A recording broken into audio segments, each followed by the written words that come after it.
Hello friend, welcome back to my YouTube channel the garden diaries. Friends, winter में सबसे ज्यादा खिलने वाला जो फूल था सेवंती। सेवंती का फूल जो है अभी मुरझाने लगा है और पौधे जो है अभी खराब भी हो गए हैं। तो नेक्स्ट ईयर के लिए मैंने कुछ पौधे सेव कर लिए हैं, बाकी को मैंने कटिंग कर दिया है। तो मेरे ये इस गमले में ये सेवंती का पौधा जगा हुआ था, तो कुछ पौधे को मैं सेव कर ली हूँ। इस तरीके से देखिए, छोटे से ग्रो बैग में मैंने इसको लगा दिया है। तो और इधर भी मेरे कुछ प्लांट्स है जिसको मैं नेक्स्ट ईयर के लिए सेव कर ली हूँ। अभी जो है दोस्तों, इस समय गर्मी में भरपूर मात्रा में जो फ्लावरिंग करने वाला पौधा होता है हमारा जीनिया। बहुत ही सुंदर, बहुत ही प्यारा सा फूल खिलता है जीनिया में।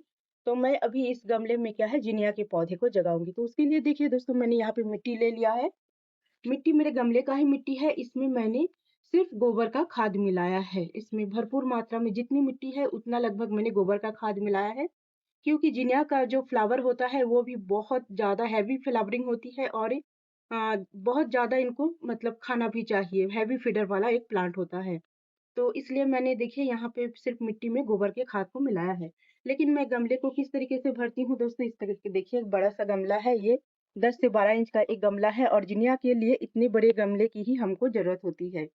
तो सबसे पहले मैं गमले में जो है ड्रेनेज होल में मैंने पत्थर रख दिए हैं। इसके बाद दोस्तों मैं थोड़ा सा ही मिट्टी पहले इसमें मैं डालूंगी।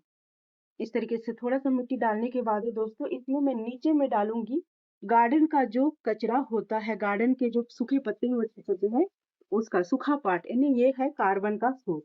इससे हमारे पौधे की मिट्टी जो है उसमें भरपूर मात्रा में कार्बन ये होता है। तो ये नीचे सबसे पहले जो है मैं थोड़ा बहुत गार्डन के सूखे पत्ते को भी मैं डालूंगी। उसके बाद मैं फिर थोड़ा सा ही मिट्टी डालूंगी। इस तरीके से हल्का सा मिट्टी डालना है।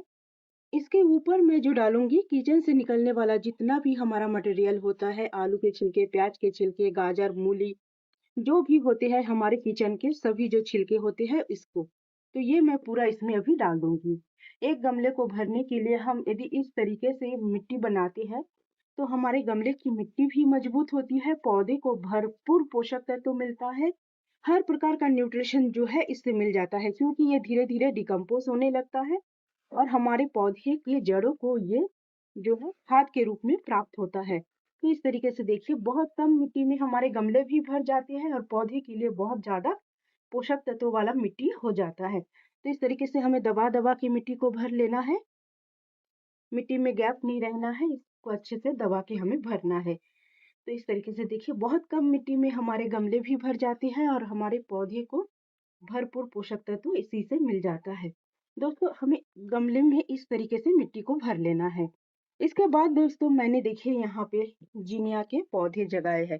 मतलब कि मैंने कुछ सीड्स ऑनलाइन मंगाए थे और उसको मैं इस तरीके से देखिए पौधा बना ली हूँ। तो जीनिया के पौधे को अब मेरे को इसमें जगाना है।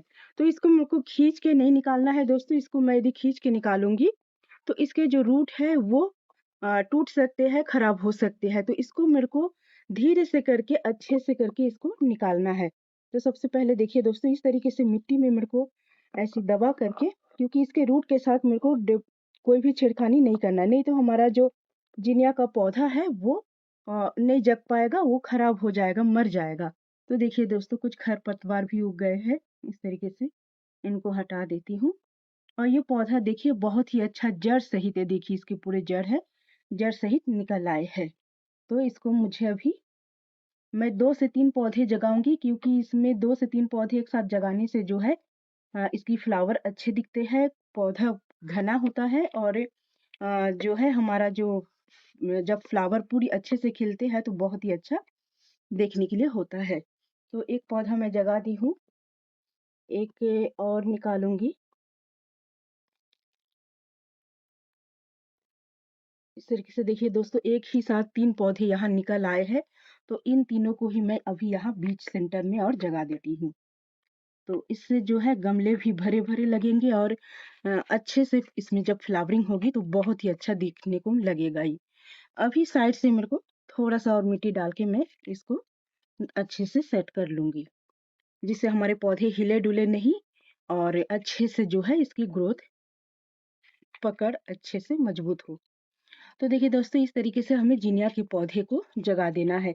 इसके 10 से 15 दिन बाद ही दोस्तों इसमें मैं फर्टिलाइज़र डालूँगी। अभी इसमें कोई भी फर्टिलाइज़र मेरे को नहीं देना है, क्योंकि पौधा अभी बहुत छोटा है और मैंने बहुत सारा न्यूट्रिशन अपनी मिट्टी में इसमें मिलाया है। गोबर का खाद मिला हुआ है, इसके साथ मैंने किचन के वेस्ट मटेरियल को भी डाला है। तो देखिए दोस्तों, इस तरीके से मैंने जिनिया के पौधे को जगा दिया है और बाकी इसमें मैं साइड-साइड से मिट्टी डाल दूँगी, तो ये भी मेरा बहुत ही अच्छे से इसमें भी लग जाएगा। अभी मेरे को सिर्फ़ नॉर्मल वाटर इसमें डाल देना है और जिनिया के पौधे को दोस्तों अभी 3 से 4 दिन मैं छायादार जगह पे रखूँगी। इसके बाद इसको मैं फुल सनलाइट में रखूँगी, क्योंकि ये एक सन लविंग प्लांट है। ये ज़्यादा धूप में ही जो है इसके फ्लावर अच्छे खिलते हैं।